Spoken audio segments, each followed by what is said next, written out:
22 अप्रैल को कश्मीर के पहलगाम में आतंकी हमला हुआ, जिसे न्यूयॉर्क टाइम्स ने मिलिटेंट अटैक बताते हुए अपनी खबर प्रकाशित की। उसके बाद ट्रंप सरकार की एक कमेटी ने उन्हें फटकार लगाई और बताया ये मिलिटेंट अटैक नहीं, ये एक टेररिस्ट अटैक है। कुछ ऐसी हिदायत भारत सरकार ने बीबीसी को दी है। अधिक जानकारी के साथ हमारे साथ विभावरी हैं। क्या है पूरा मामला?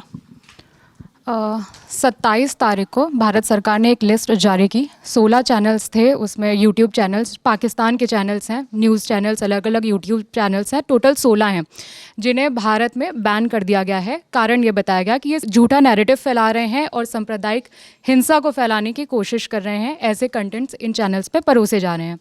इसी के साथ इसी लिस्ट में एक और नाम था, बीबीसी का नाम था। इसमें भी एक स्क्रीनशॉट शेयर किया गया और उसमें बताया कि जो बीबीसी में इंडिया हेड हैं जैकी मार्टिन, उनको लेटर लिखा गया है और स्ट्रॉन्ग सेंटिमेंट्स, मतलब भारत सरकार विरोध करता है इस बात का कि उनकी खबर में जो 4 दिन पहले छपी है बीबीसी में, उन्होंने पहलगाम में जो हमला हुआ है उसे टेररिस्ट अटैक की बजाय मिलिटेंट अटैक बोला है।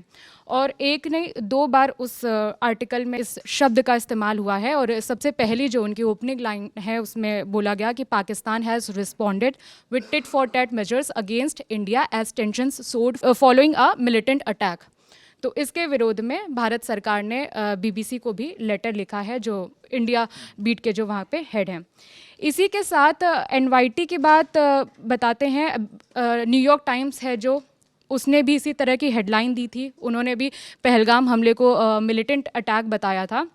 इसके बाद उन पर ये कार्रवाई, उस एनवाईटी पर भी ये कार्रवाई हुई थी। ये उन पर एक्शन लिया था, अमेरिकी सरकार ने लिया था। 22 अप्रैल की बात है, इन्होंने एक आर्टिकल छापा और उसमें हेडलाइन इन्होंने दी, at least 24 tourist gun down by militants in Kashmir.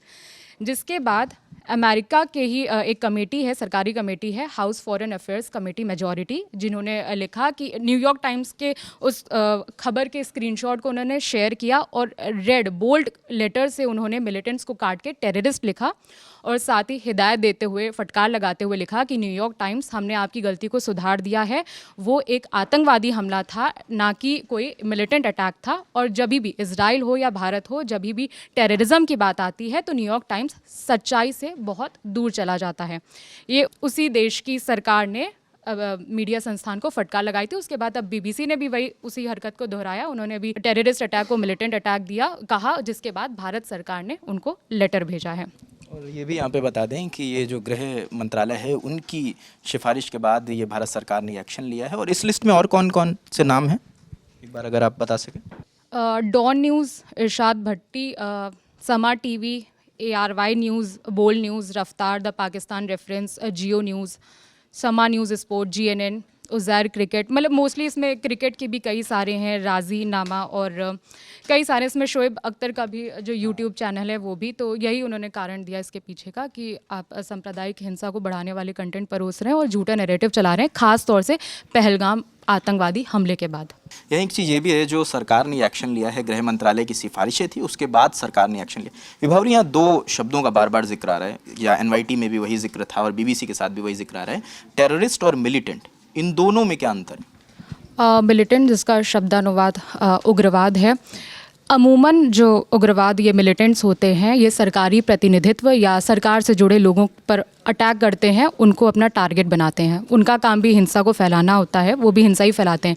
अब जो टेररिस्ट एक शब्द है जिसका शब्दानुवाद आतंकवाद हो गया, इनका मुख्य काम होता है डर भय का माहौल क्रिएट करना। ये आम जनमानस पर भी अटैक कर सकते हैं, किसी सरकारी आदमी पर भी अटैक करते हैं, किसी पे भी ये हमला करते हैं। इनका मेन काम होता है डर का माहौल फैलाना।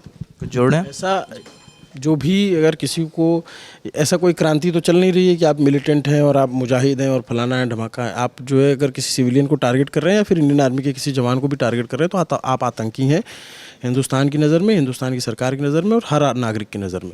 ये अंग्रेज़ी की शब्दावलियों में हमें नहीं फंसना चाहिए। जिन लोगों ने ये किया है वो आतंकी हमला था और ये जो लोग लिख रहे हैं इनको अपनी पॉलिसीज़ चेंज करनी चाहिए। जो भारत सरकार ने भी कह दिया है कि 26-27 लोगों को मार दिया और आप उनको कह रहे हो मिलिटेंट, वो कोई क्रांति हो रही है यहाँ पे जो है कोई किसी उसके लिए लड़ रहे हैं, पेड़ बचाने के लिए लड़ रहे हैं, जंगल बचाने के लिए लड़ रहे हैं, इस तरीके की चीज़ें कुछ नहीं है, ठीक है। ये लोग सीधे सीधे इंसानों को टारगेट कर रहे हैं, निहत्थे लोगों को टारगेट कर रहे हैं और उस टारगेट किलिंग के ज़रिए पूरे देश में वैमनस्य फैलाने की कोशिश कर रहे हैं। तो they are not militant, they are not मुजाहिद, they are terrorist, so called hard core terrorist हैं। और उनको इंडियन आर्मी, इंडियन गवर्नमेंट उसी तरीके से टैकल करेगी। नहीं, बिल्कुल। और ये तमाम जानकारियाँ सामने आ रही हैं कि ये देखना होगा कि अब एक्शन क्या होता है, क्योंकि कई तमाम बैठकें हो रही हैं, अलग अलग लेवल्स पे बैठकें हो रही हैं। प्रधानमंत्री और रक्षा मंत्री की भी आज अहम बैठक है, ये देखना होगा उसके बाद क्या रिजल्ट आता है। पहलगाम आतंकी हमले से जुड़े जो भी अपडेट हैं वो हम आपको देते रहेंगे। इस बातचीत में हमारे साथ विभावरी थी, अभिनव जी थे, मेरा नाम रजत है, कैमरे के पीछे रमन है। देखते दलाल ऑन टॉप। शुक्रिया।